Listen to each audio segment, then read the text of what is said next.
Póngalo en agenda. En México está ocurriendo una verdadera guerra mediática en contra del gobierno, una guerra mediática que en otras latitudes ha provocado incluso el derrocamiento de democracias legítimamente elegidas, legítimamente constituidas, y este escenario parece confirmarse cada día más. Hoy vamos a tener una conversación exclusiva con el filósofo Fernando Buenabad, una de las voces más claras en el entendimiento latinoamericano y también una de las voces que lanza las señales de alerta sobre esta circunstancia. Los golpes mediáticos existen y en México parece estar fraguándose uno desde hace un buen tiempo. Comenzamos.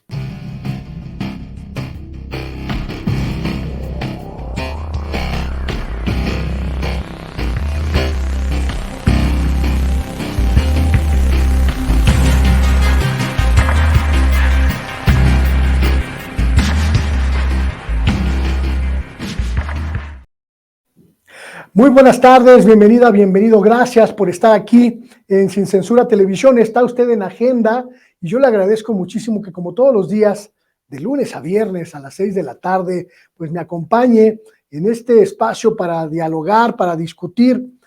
para tratar de entender lo que ocurre en nuestro país y en nuestro continente, en nuestro mundo. Gracias porque viene aquí a asomarse y también a dejarnos su opinión en los diferentes espacios donde tenemos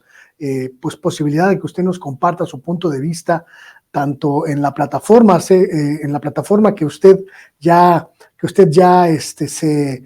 conoce muy bien, sincensuratv.com, que está a su disposición, pero también en las plataformas de YouTube, desde las cuales transmitimos este programa y todos los demás que componen la barra de opinión, la barra de periodismo de Sin Censura Televisión. Le doy mucho las gracias por preferirnos y por estar aquí. Y hoy vamos a hablar de un asunto que pues ha estado en la órbita durante mucho tiempo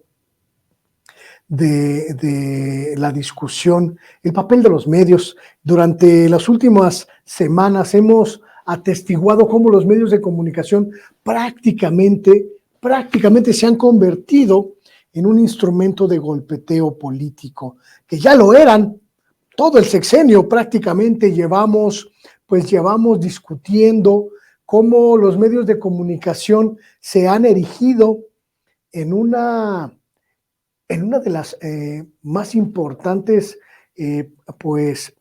estructuras que busca acotar,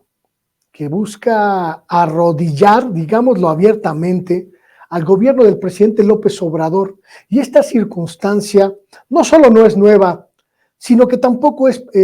privativa de nuestro país. En América Latina hemos visto durante las últimas décadas muchísimos intentos de este poder mediático, de estos poderes mediáticos que pues prácticamente constituyen uno de los elementos de los poderes fácticos, de intentar dominar no solo la agenda de la discusión, sino las políticas públicas y las decisiones de poder. México ha vivido en los últimos años pues una presión, digámoslo así, completamente sin precedentes de los medios de comunicación. Como les quitaron el chayote, como les quitaron absolutamente todas las fuentes de financiamiento que durante muchos años constituyeron pues el principal soporte económico de los medios,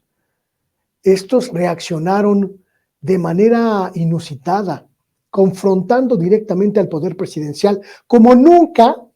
en la historia de los medios mexicanos había ocurrido, al menos en la historia moderna.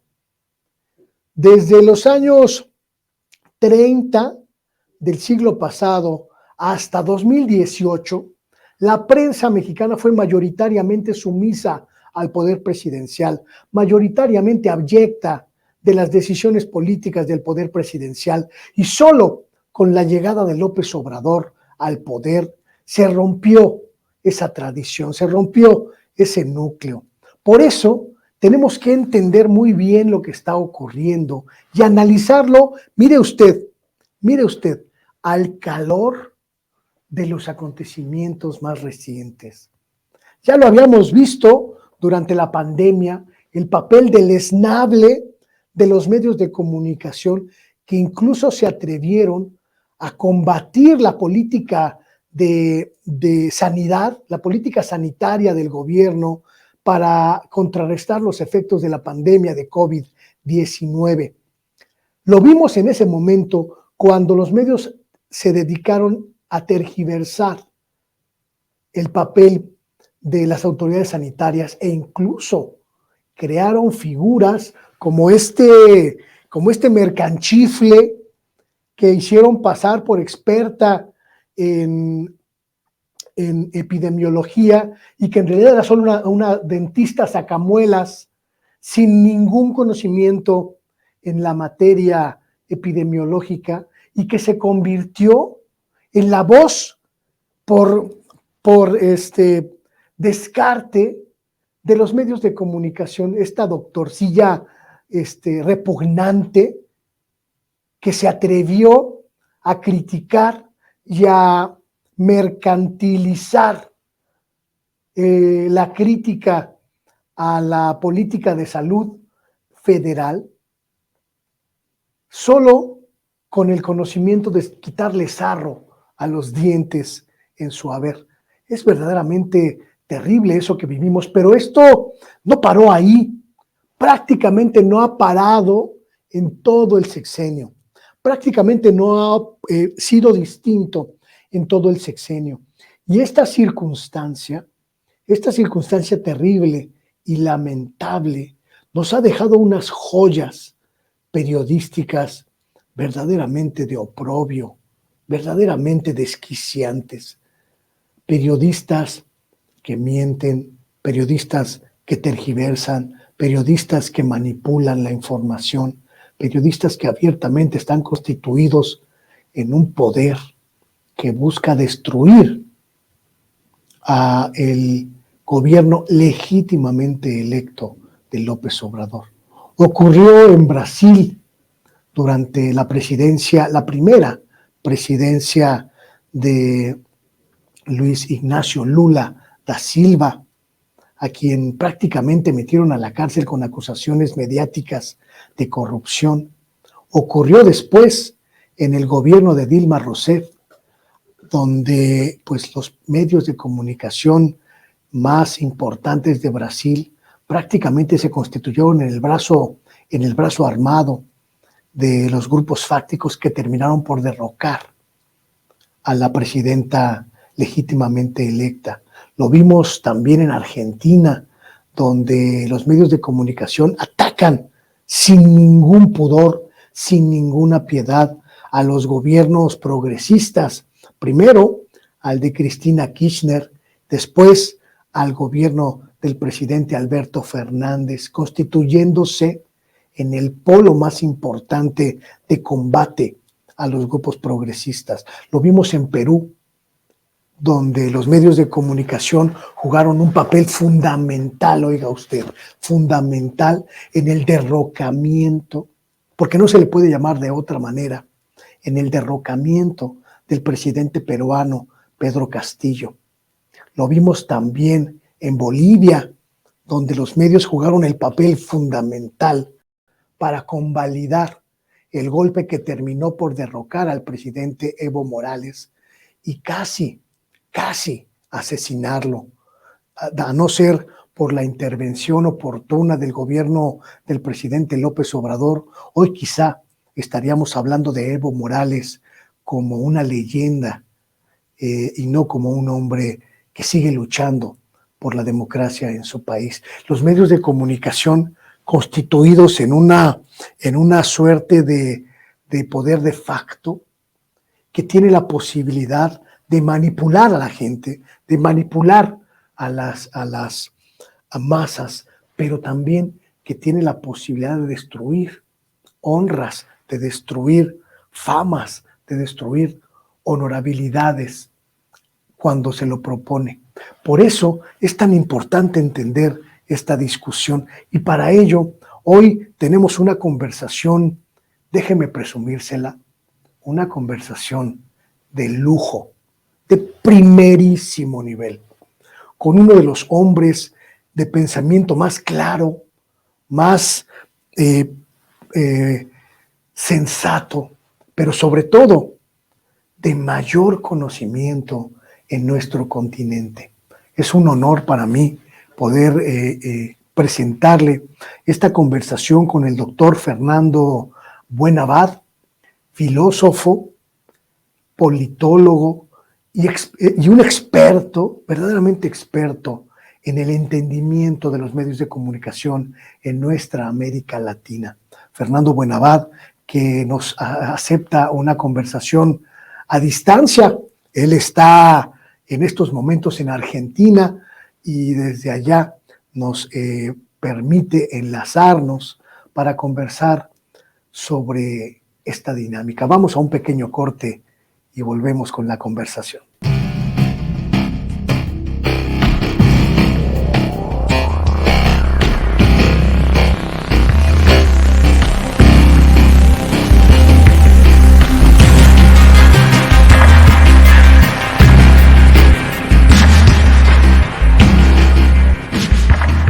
Muchísimas gracias por continuar con nosotros aquí en Sin Censura Televisión. Está usted en la agenda y como le había adelantado al principio de la emisión, hoy tenemos el honor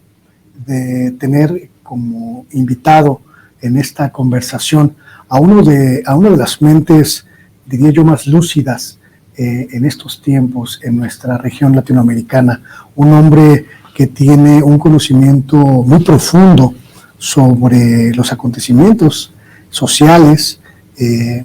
políticos, culturales y comunicativos también de nuestro continente, el doctor Fernando Buenabad. Él es director del Instituto de Cultura y Comunicación de la Universidad Nacional de Lanús, allá en Argentina, y se enlaza con nosotros para esta conversación. Muy buenas tardes, doctor Buenabad. Muy buenas tardes, un saludo grande, siempre agradecido por la hospitalidad y por la confianza y gracias por la oportunidad de saludar a toda la audiencia. Doctor, usted ha señalado en sus diferentes plataformas, en sus reflexiones a través de los medios de comunicación,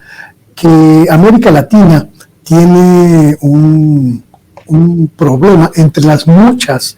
problemáticas que vive nuestra región, un problema significativo con los medios de comunicación, conglomerados que en muchos casos se constituyen en un poder de facto en nuestra región y que incluso pueden poner en riesgo la gobernabilidad e incluso la permanencia de gobiernos legítimamente constituidos y democráticamente constituidos, doctor. Bueno, en realidad esto es una categoría que la de la comunicación, la de los medios en particular, una categoría que requiere hacer una gran distinción, por lo menos en dos grandes aspectos. Uno que es la problemática que presenta y que representa para América Latina y yo diría que para el mundo entero, lo que la propia UNESCO define como proceso acelerado de concentración monopólica. Y esto ha tenido en los años recientes un sinnúmero de expresiones muy concretas. Tan es así de concreto y también de complejo el tema que hoy por hoy es difícil seguirles el paso en términos de cómo se comporta la propia estructura monopólica de medios de comunicación, porque se compran unos a otros casi todos los días. Y entonces lo que antes se llamaba de una forma, ahora pasa a ser subsidiaria de otra, que es la nueva matriz. Es el caso de Disney, ¿no? Que ahora se adueñó también de canales y redes y espacios comunicacionales de lo que ellos entienden por deporte o la mercancía que venden a través de los medios como deporte, ¿no? Y por otro lado, la otra gran rama del problema comunicacional está principalmente en los medios alternativos comunitarios, medios de los estados, medios que tienen no una dependencia monopólica, pero sí, por cierto, una dependencia temática,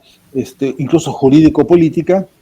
que camina por otro lado y que también tiene unas grandes, importantes problemáticas. Ojalá que al menos una mención pueda hacer al respecto. Pero el problema principal, el problema que diagnosticó la ONU y que diagnosticó la UNESCO en un documento crucial que se publicó en el año ya 1980, desde entonces se formó a nivel oficial dentro de la ONU y dentro de la UNESCO, se formó una comisión internacional para estudiar los problemas de la comunicación, y lo que ahí dice, concretamente lo que ahí dice como principal problema mundial, es que la concentración monopólica de los medios está convirtiéndose en una amenaza contra las democracias. Y ahí está quizá el talón de Aquiles de este problema, porque en las democracias jóvenes, entre comillas, que estamos viendo surgir en América Latina, las democracias que están, pues Argentina celebra ahora 40 años de democracia. Haber vuelto a la democracia después de tragos amargos con lo que se conoce como la Operación Cóndor, ¿no? Chile también, que viene apenas recomponiéndose, tiene todavía rezagos muy graves, muy preocupantes en materia de monopolios mediáticos. La Sociedad Interamericana de Prensa en su totalidad es una expresión de una alianza de monopolios que sigue haciendo de las suyas en toda la región. Ahora, cabalgando sobre uno de los problemas también cruciales para la región, que es el problema de las fake news. Y de qué manera ha pasado a ser una vanguardia en la formación y conformación de la política regional este conjunto de monopolios, que ahora parece que la agenda principal se genera primero en las mesas de redacción de los medios monopólicos antes que en los partidos políticos. Incluso algunos de los partidos políticos referentes históricamente en América Latina hoy no son más que extensiones de las operaciones que se planifican desde los medios de comunicación. Un caso paradigmático, para no hablar del de Televisa de México, pero por ejemplo el del Grupo Clarín de Argentina,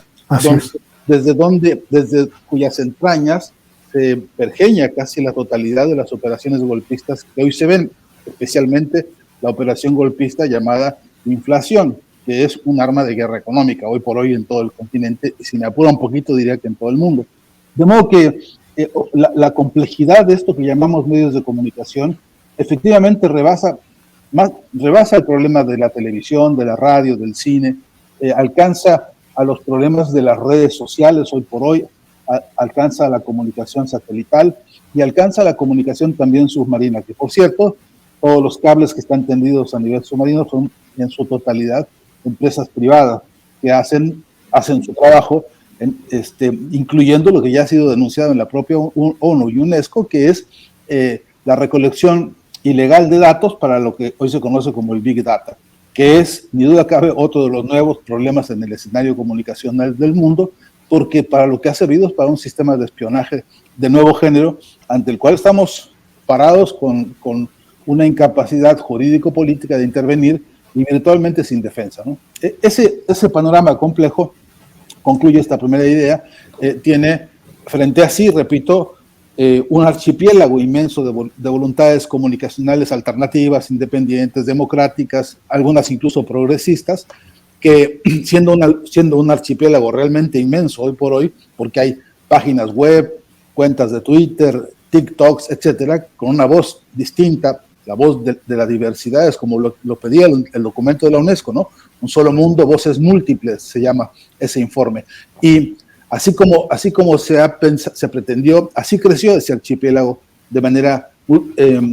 enorme, extensa, pero es un archipiélago inconexo. No logramos que todas esas voluntades comunicacionales se unan, se unifiquen o se organicen con una agenda de trabajo comunicacional propio, emancipatorio y por cierto, dignificador de la propia comunicación.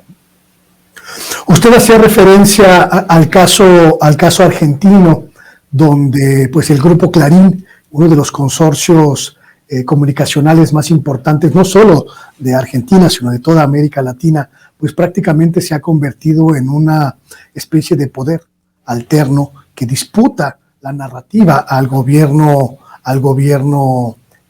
constitucional en aquella región. Pero en América Latina conocemos ya muchos otros casos, doctor, donde los medios de comunicación han jugado un papel abiertamente contrario, adverso a los gobiernos. Pensemos en el caso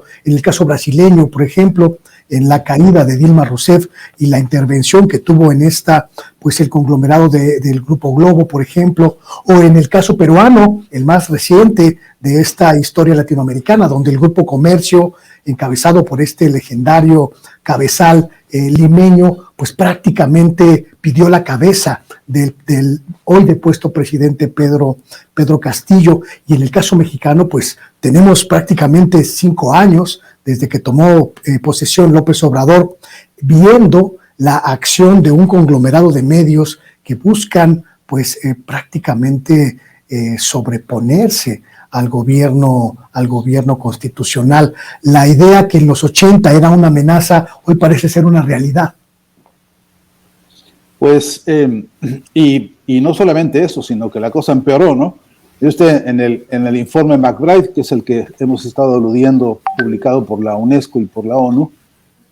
ahí decían, ya se escandalizaban los miembros de la Comisión de Estudios sobre los Problemas de la Comunicación, donde estuvo Gabriel García Márquez, Marshall McLuhan y otra larga lista de teóricos e intelectuales muy destacados de todo el mundo. Ya ellos ahí advertían que se veía que el desarrollo monopólico iba a producir un efecto que además se convertiría en una condición de tipo cultural, ideológico-cultural, en la que los pueblos serían convencidos además de que el sometimiento de su conciencia, de su información, de sus conductas, en realidad había que agradecerlo, que esta andanada de mensajes y de lógica y de ideología consumista e individualista que en los medios se maneja al unísono como una bandera única, que eso además de agradecerlo, tendríamos que nosotros aprender a valorarlo como que ellos siempre han tenido la razón de manejar así los medios de comunicación, incluso aceptando implícita, tácita y resignadamente que pues así es la cosa, son ellos los dueños y no hay nada que hacer. Y luego además que debemos aprender a considerar eso como una gran herencia, como un tesoro que tenemos que heredarle a nuestros hijos, ¿no? Para que aprendan también a seguir siendo sumisos, obedientes y dóciles. Esto que parecería una exageración, después podríamos aterrizarlo en un montón de ejemplos que son de hecho, los constructos culturales con los que hoy lidiamos a fondo por los estragos y por la severidad que implica. Esto se convirtió en ya no solo un proyecto de alianza monopólica en los distintos países, con el mapa que usted muy bien ha hecho, sino además porque se volvió un paquete ideológico que circula por todas partes de manera absolutamente impúdica e impune. Valga decir, porque es comedilla ahora en el sur del continente, las negociaciones que están haciéndose entre algunos equipos de fútbol, por ejemplo, que compran y venden jugadores tratados fundamentalmente como esclavos. Es una especie como de relación de incluso hoy jeques árabes, tal cual se volvieron los grandes compradores y vendedores de jugadores y de equipos, y esto pasó a ser una especie de parte de un paisaje en el cual con toda naturalidad se acepta y se dice que por tanto dinero se compra una persona que además es sometida a un montón de condiciones, requisitos técnicamente de esclavitud, aunque esto parezca que es un glamour y aunque esto parezca que es una especie de libertad que cada quien puede ejercer de elegir a su propio amo, señor o esclavizado. Esto a muchas personas les resulta como escandaloso, como demasiado conspirativo, pero cuando uno analiza que no solo en el campo de esa actividad como la llamada deportiva, que yo me niego todavía a aceptarla como deporte, pero bueno, que así se le llama, hay otro conjunto enorme de ejercicios en los cuales esta misma lógica pesa y decide y determina cientos de miles de conductas en todo el continente. Esto incluye gerentes, subgerentes, empleados, esto incluye en fin, trabajadores de diversas índoles que están sometidos a esta misma lógica del intercambio, de la venta o del préstamo sobre la base de la decisión, no de ellos, no de un sistema, digamos, democrático de decisiones laborales donde debería haber otro tipo de prestaciones, sino a partir del antojo de unos dirigentes. Esta mecánica que se volvió, repito, cultural en la comunicación y que está avalada y acompañada por las estructuras mediáticas, después tiene otros ribetes en los que yo creo que hay que poner particular atención, sobre todo entendiendo el escenario político de América Latina hoy. Por ejemplo, la marca Netflix, que produce en plataformas ahora un conjunto de series televisivas e incluso películas, tiene, por ejemplo, un eje difícil y duro que se está hoy discutiendo en algunos espacios de investigación por el contenido de antipolítica que maneja su discurso. En esa serie es sistemático el poner en duda, en poner en desconfianza, en poner en términos de inutilidad incluso a todo valor que signifique la confianza en los otros, la confianza en la organización social, la confianza en los estados, en los gobiernos, en las autoridades, en la casi totalidad de las series, por lo menos las que tenemos nosotros hasta ahora estudiadas. Resulta que siempre el resultado es que todo se resuelve desde el punto de vista individual. Si uno tiene más o menos un poquito de suerte y más o menos un poco de dinero, puede que llegue a zafar de los problemas que se le, incluso los cotidianos. Y si esa es la moraleja en una serie y en otra y en otra y en otra, el resultado que uno puede ver en términos de la construcción de lo que llamamos el sentido común representa un problema muy serio para la educación pública del continente, porque mientras estamos requiriendo, en términos de realidad concreta, social e histórica, países como los nuestros, que la inmensa mayoría son hijos y obra de una revolución de independencias, ¿no?, que han avanzado en los siglos recientes en la búsqueda de sus propias identidades, de sus propias formas de organización, de su, digamos, soberanía, pues frente a esos valores, estos otros que se transitan y se discursan a través de estos aparatos de comunicación, como el caso de Netflix, que no es el único, entonces el resultado es que hay una contraposición severa entre el contenido de un proyecto de organización social colectiva, participativa y democrática y la forma de solucionar la vida como la presentan ellos en cada uno de los paquetes semióticos que ellos diseñan en manos también de sus propios laboratorios de diseño de sentido común, que los tienen, que los pagan, que los financian con no poco dinero para que justamente después cristalice en estos modelos comunicacionales. Y entonces la otra pregunta es, ¿la ciudadanía cómo se defiende de esto? Porque estoy obligado a la pregunta, en tanto que yo trabajo en un instituto de investigación en comunicación y cultura, la pregunta es, entonces, ¿cómo nos defendemos? Una de las respuestas, que ha sido también importante en la región a propósito de estas disputas, ha sido el desarrollo de leyes de medios, ¿no? Tenemos ahora en América Latina al menos 5 o 6 proyectos muy interesantes a propósito de la participación de los aparatos jurídicos, de las propias constituciones políticas de los países, para normar,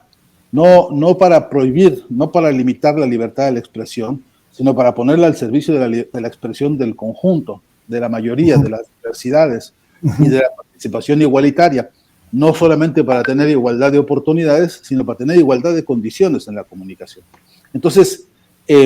estas leyes, todas ellas perseguidas, todas ellas arrinconadas, todas ellas encarpetadas, dicen en Argentina, cajoneadas, ¿no?, guardadas en el cajón.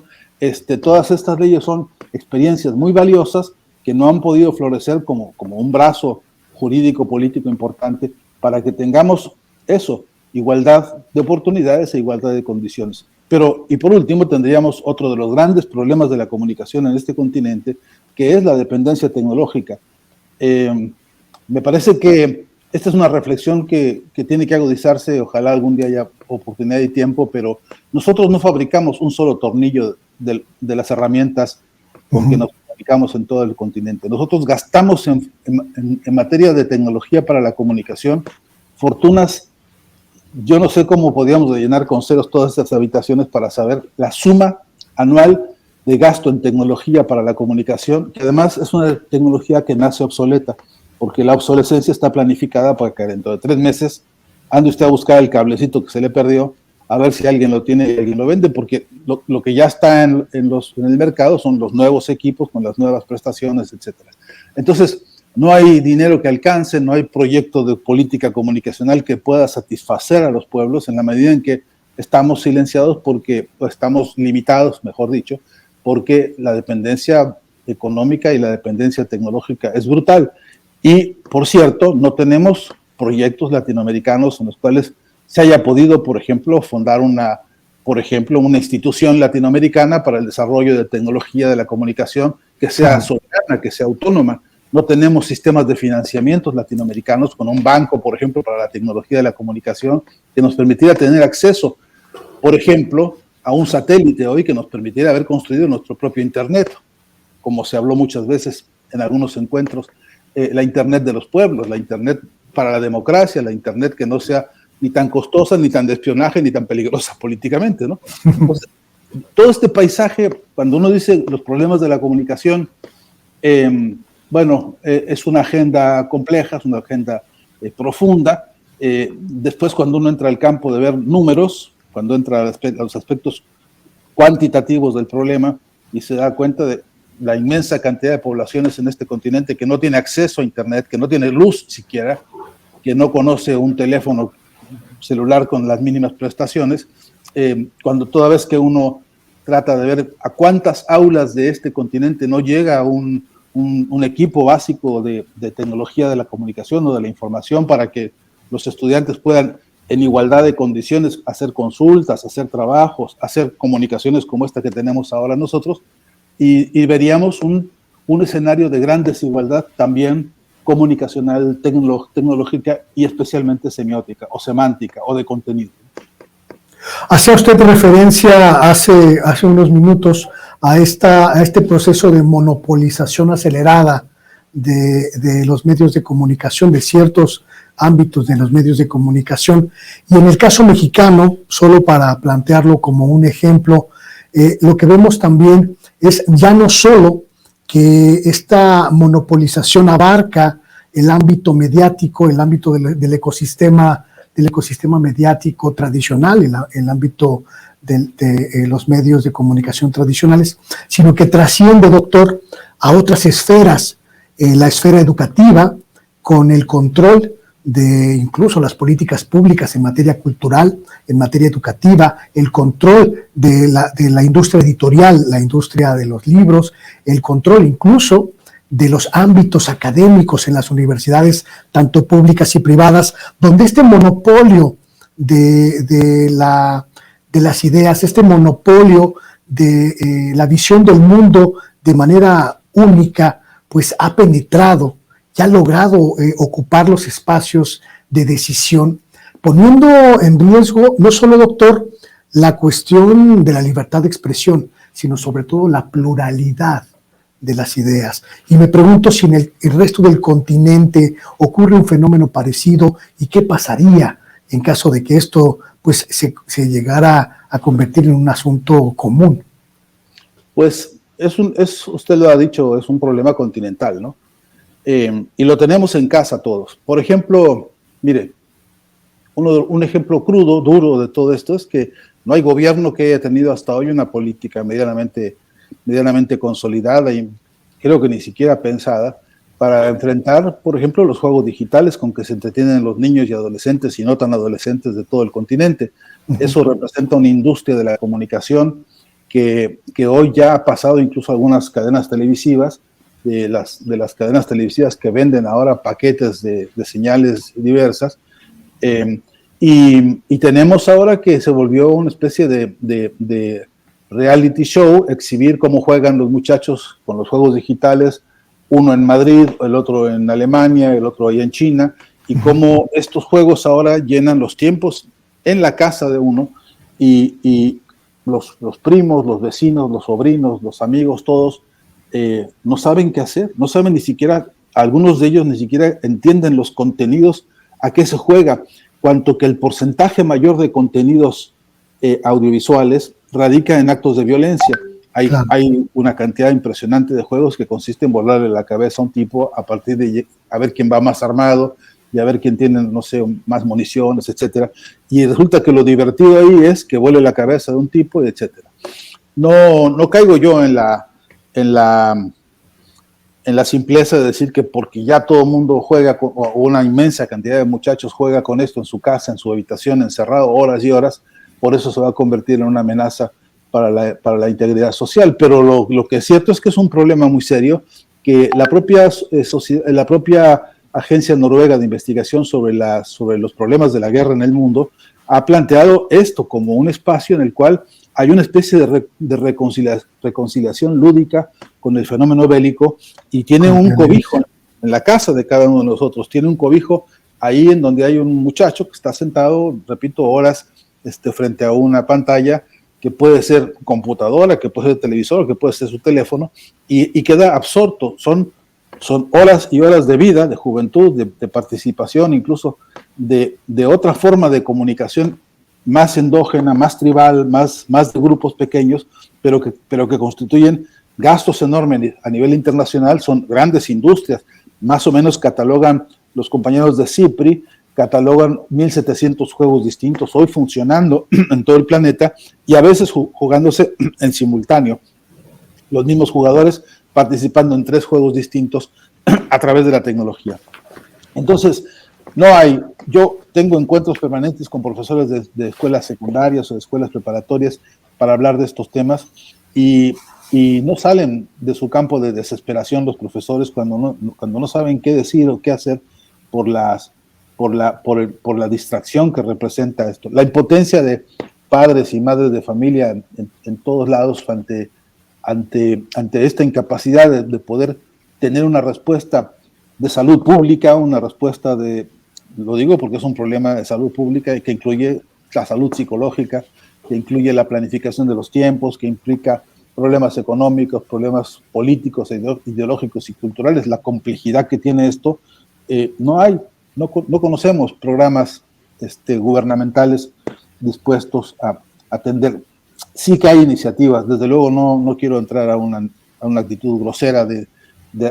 indiferencia total con las iniciativas que existen, pero hay que decir que por magníficas que son esas iniciativas, lamentablemente todavía hoy son insuficientes. Hasta que no llegue esto a ser una política de Estado, que se habilite con instrumental jurídico, político, y además que se instrumente como un objeto de estudio en serio en las universidades. Es una plaga esto que está pasando, y no se estudia igual que se estudia, por ejemplo, el COVID, ¿no? Y que es tan dañino uno como el otro, en términos de los resultados, en términos de los costos, en términos de la proyección histórica que eso tiene. Y no tenemos, repito, un dispositivo de los pueblos en esta América Latina que usted desde el principio invoca, con sus problemas de comunicación. Pues no tenemos entre comillas, UNESCO de los pueblos, que tenga un dispositivo de ocupación y preocupación por este complejo escenario temático, donde el recorrido es muy preocupante. Incluso para el mundo de las artes, ¿no? Quería no dejar pasar la oportunidad que usted me ofrece ahora de comentarlo, pero es que incluso en el mundo de los artistas, el proceso de neoliberalización de la actividad artística, cuando los artistas ahora pasaron a ser también empresarios y pasaron a ser ahora también subordinados a la lógica y al gusto del mercado, para poder sobrevivir hay que pintar el cuadro que decora la casa de los ricos que le compran. Los sistemas de distribución, por ejemplo, en las galerías de arte hoy se volvió como una especie de élite donde la competencia dejó de ser la competencia en el sentido de la vanguardia creativa, del ingenio y de la inventiva que propone en las formas y en las emociones, experiencias nuevas, experiencias liberadoras en el arte. Ahora pasó a ser una competencia de mercado, y eso también, las propias experiencias y escenarios de la UNESCO, cuando hacen el informe anual sobre la cultura en el mundo, dan cuenta hoy de un modelo de industrialización de la cultura, de comercialización de la cultura, que se apartó de una vez y para siempre, según parece, de la historia de la formación humanística de las personas, de la urgencia de tener una perspectiva humanística dentro de la cual, intocable porque es propio del desarrollo social, colectivo y eso, soberano, incluir a las artes y a las artesanías, por cierto, y a todas las formas de creatividad de vanguardia y de avanzada que fueron siempre baluarte, repito, de la formación humanística. Hoy eso ha quedado eclipsado a cambio de la lógica del mercado y las herramientas de comunicación se volvieron bastiones de propagación ideológica de estos principios mercantiles, ¿no? Doctor, ¿qué nos queda como sociedad? ¿Qué nos queda ante este escenario donde prácticamente todos los ámbitos de la comunicación y la cultura están supeditados a las lógicas no solo del mercado, sino de un pequeño sector que controla este mercado? ¿Vendrá la época del surgimiento de las guerrillas comunicacionales, por ejemplo, o lo que usted mencionaba, esta especie de proliferación de archipiélagos de libertad informativa y libertad comunicativa que, aunque inconexos, ya están formando parte de la discusión en nuestras latitudes? Pues yo creo que esta es una agenda dura de lo que a mí me encanta ese concepto de la revolución de la conciencia, ¿no? Esto que está proponiendo el presidente López Obrador y que se propone como una necesidad también en toda América Latina. Una parte de esa revolución de la conciencia tiene que ser la conciencia de nuestras deficiencias. Miren, yo creo que el problema de la comunicación es quizá nuestra mayor debilidad política de quienes pensamos y queremos construir proyectos democráticos en todos los ámbitos. Yo tengo la sospecha de que, siendo un problema tan central de la comunicación, resulta que importantes y grandes logros que se han tenido y se tienen en algunas iniciativas, digamos, progresistas de los gobiernos latinoamericanos, pues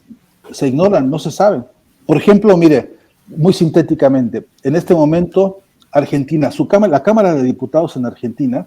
formó una comisión para hacer un juicio político a la Suprema Corte de Justicia, que tiene 40.000 sospechas de corrupción y de mal manejo. Pero resulta que fue posible y que hoy está en marcha una comisión de juicio político donde los civiles, donde el poder judicial, el poder legislativo juzga al poder judicial. Es un acontecimiento histórico para América Latina. Así como alguna vez en Argentina las fuerzas civiles,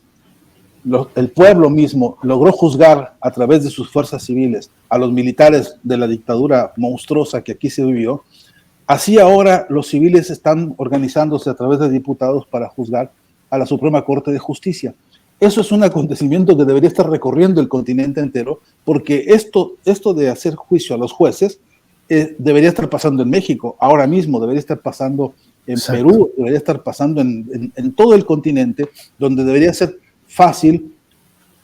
dúctil, accesible, muy dinámico, muy vivaz, la posibilidad de que la gente organizada, a través de sus representantes, sea el juez de los jueces. Pues quiero que sepa que, para mala suerte de todos, no sabe nadie que esto está pasando, que esto existe, y le pongo solamente este ejemplo, pero los hay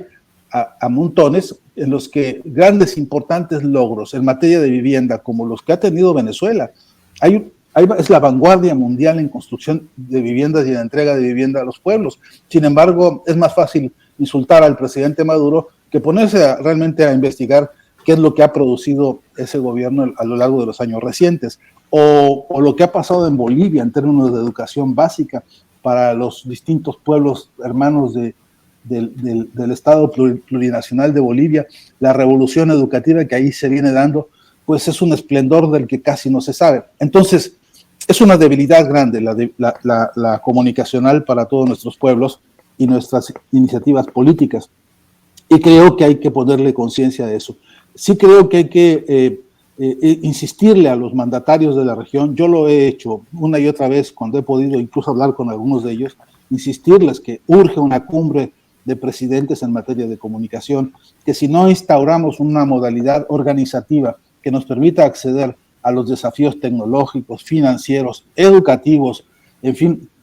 que tenemos que saldar en este tema de la comunicación, lo más probable es que cualquier día de estos, en cualquiera de nuestros países, como ha pasado en Perú, un día te secuestran al presidente del país, lo meten en la cárcel y lo acusan de cualquier cantidad de delitos, y el mundo entero creerá que es un delincuente, lo que realmente es una víctima. Este es uno de los grandes pendientes. Creo que la tarea es democratizar con urgencia los medios de comunicación,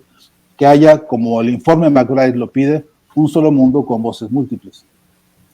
Y a las sociedades, doctor, solo para cerrar esta conversación, a las sociedades que estamos preocupados, que estamos atentos a esta dimensión que ha alcanzado el problema comunicacional, ¿qué nos toca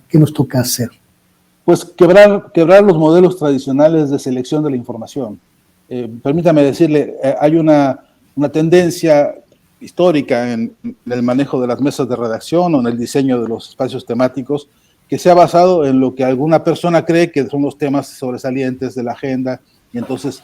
mandan a sus reporteros o consiguen a sus invitados, etcétera, sobre la base de eso que ellos deciden en la mesa. Pero yo creo que hay que quebrar esa metodología, o en todo caso ampliarla, para que esta vez la agenda no sea lo que yo pienso, sino el vocerío en las calles. Allá en los pueblos, en los movimientos sociales de base, donde hay lucha social, ahí están las agendas de nuestro tiempo, las urgentes. Y yo creo que esas son las que tienen que ingresar a los medios, son las que tienen que empezar a llenar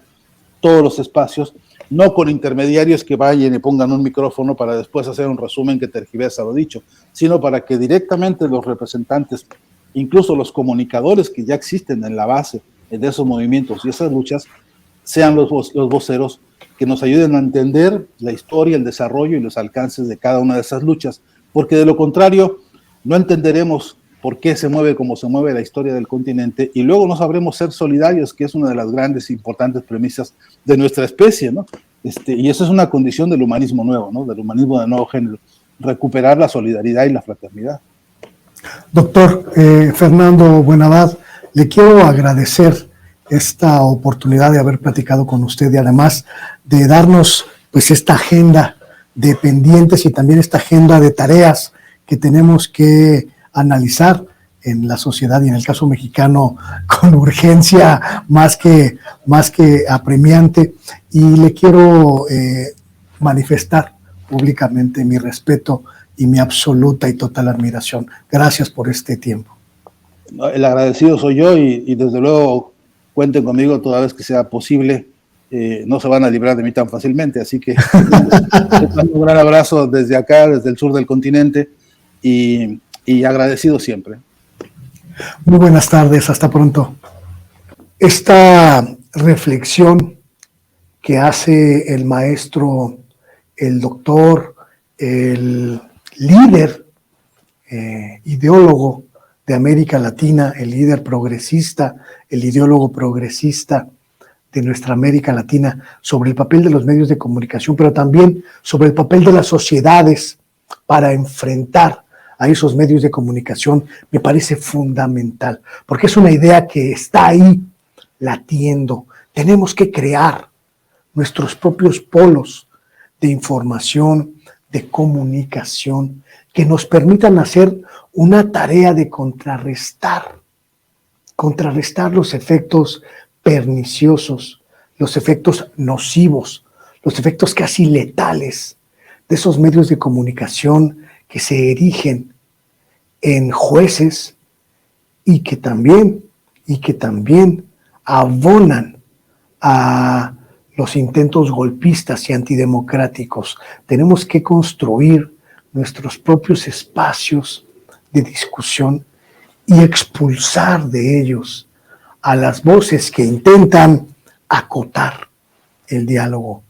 restringir la pluralidad,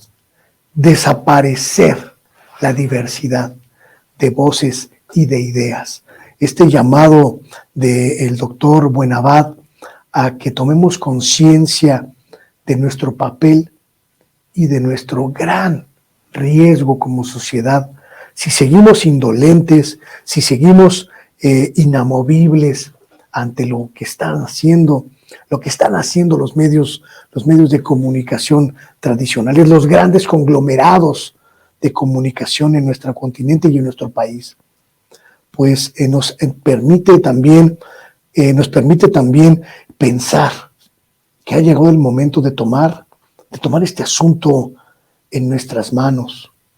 No todo le corresponde a los gobiernos, no todo le corresponde a los líderes políticos, también hay una parte del trabajo que tenemos que hacer nosotros. Y ahí me parece que está nuestra acción y lo que nos toca a cada una y a cada uno de nosotros, de nosotras. Llegamos al final de este programa y yo le quiero invitar a que nos acompañe, como todos los días, de lunes a viernes,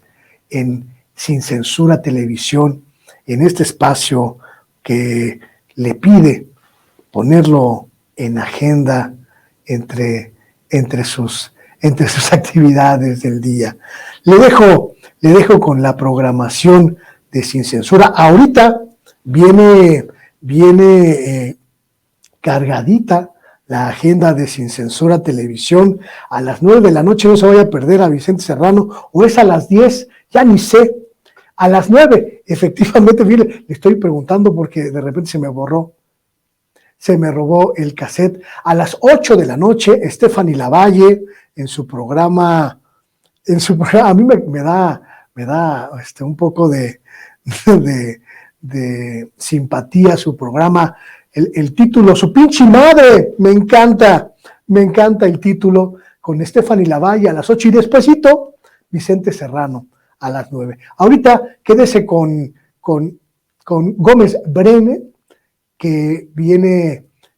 a platicar con usted en un diálogo sin censura. Así que ya lo sabe, cargadita la programación para que usted la disfrute, opine y participe. Yo lo espero aquí, como siempre, de lunes a viernes a las 6 de la tarde. Buenos días, buenas tardes, buenas noches. Hasta luego.